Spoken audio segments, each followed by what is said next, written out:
Baik, Assalamualaikum warahmatullahi wabarakatuh. Selamat siang, Pak Novidia Natasha. Saya Taufik dari MJ105 akan menerangkan peranan Decision Support System atau DSS bagi manajemen selaku decision maker. Yang outline yang akan saya bahas adalah satu, pengertian sistem informasi dan fungsinya. Kedua, pengertian Decision Support System. Tiga, peranan dan tujuan Decision Support System.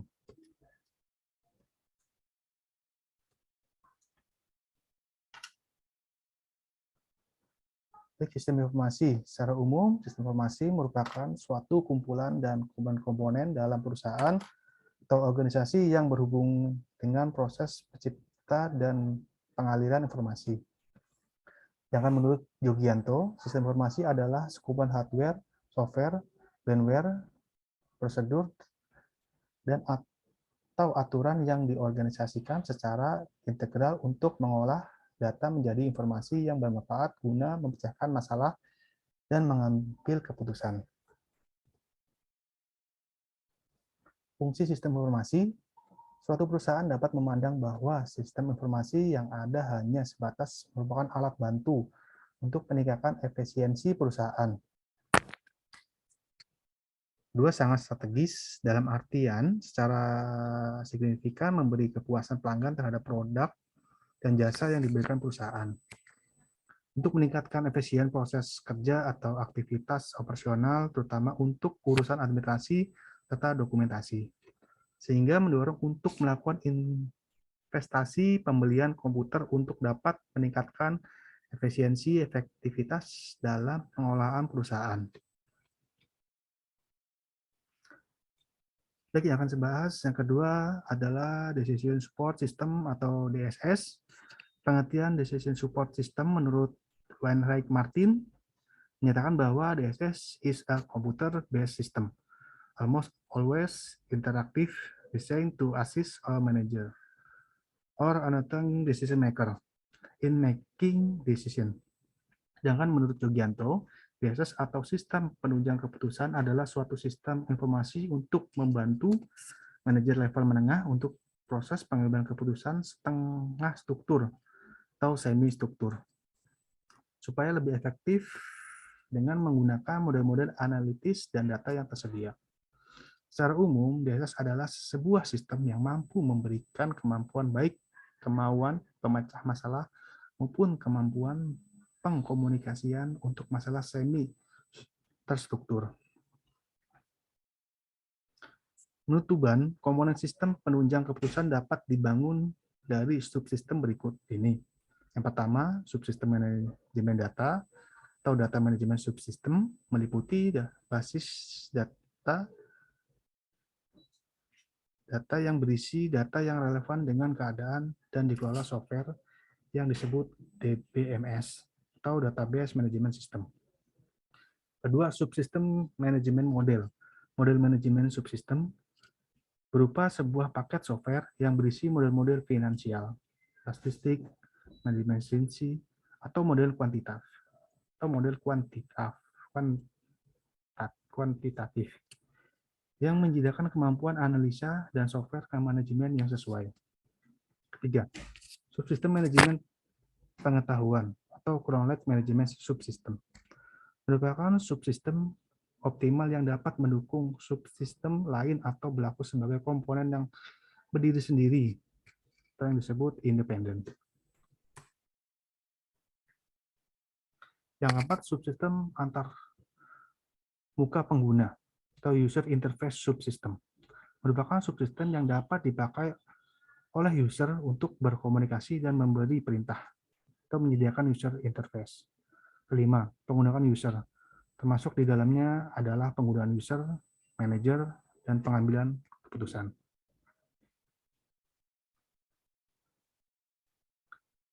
Baik, sedangkan menurut Yogianto, komponen sistem penunjang keputusan terdiri dari 3 komponen utama, yaitu 1, dialog manajemen atau user interface, yaitu komponen untuk berdialog dengan pemakai sistem.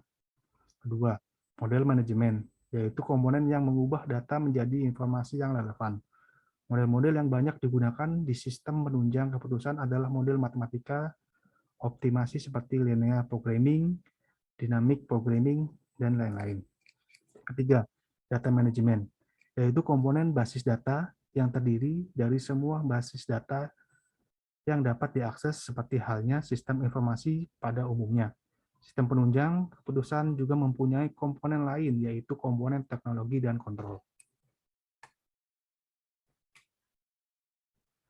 Komponen teknologi terdiri dari perangkat keras dan perangkat lunak.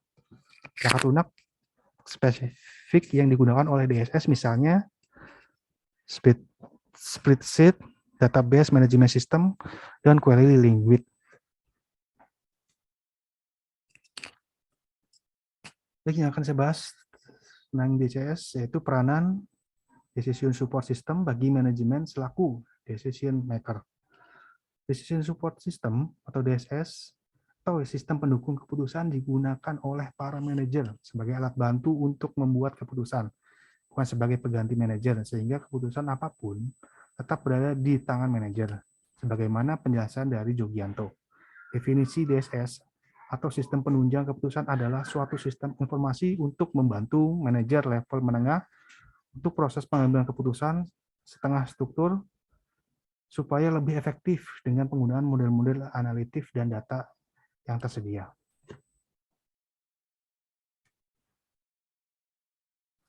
Baik, menurut Budi Sutejo, dengan mengacu pada pendapat Peter, Gary Quinn, dan Scott Morton, terdapat 3 tujuan utama yang harus dicapai oleh DSS, yaitu 1. Membantu manajer membantu keputusan untuk memecahkan masalah semi struktur yang merupakan tempat sebagian besar masalah berada.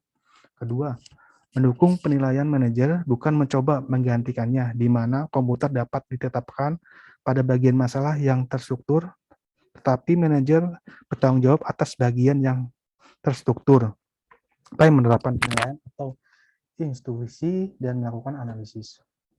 Ketiga, meningkatkan efektivitas mengambil keputusan daripada efisiensinya, di mana manajer mungkin saja menghabiskan waktu ekstra untuk memperhalus solusi sehingga mencapai optimum. Tetapi ketelitian yang meningkat serta manfaat utama untuk keputusan terbaik senilai dengan waktu dan usaha yang telah dikeluarkan. Lanjut, tujuan-tujuan tersebut mengacu pada 3 prinsip dasar dari sistem pendukung keputusan, yaitu 1.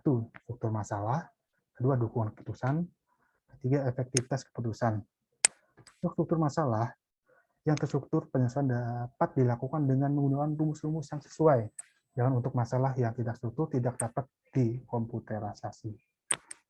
Kedua, dukungan keputusan DSS tidak dimaksudkan untuk menggantikan manajer, karena komputer berada di bagian terstruktur. Sementara manajer berada di bagian tak terstruktur untuk memberi penilaian dan melakukan analisis.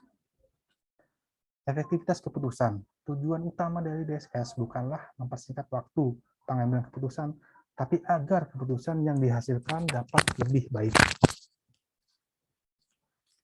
Seperti halnya model SIA dan SIM, struktur yang serupa dapat digunakan oleh untuk model DSS, data dan informasi dimasukkan ke dalam database dari lingkungan perusahaan.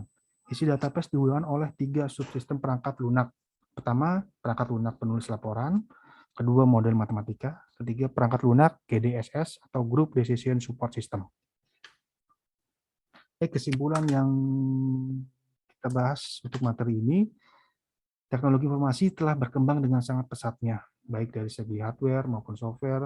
Hal ini telah melahirkan suatu sistem penunjang keputusan atau DSS, yaitu suatu sistem informasi spesifik yang ditujukan untuk membantu manajemen dalam pengambilan keputusan yang berkaitan dengan persoalan yang bersifat semi terstruktur dengan memiliki fasilitas untuk menghasilkan berbagai alternatif yang secara interaktif dapat digunakan oleh pemakai. DSS sangat berperan penting bagi manajer dalam membantu proses pengambilan keputusan.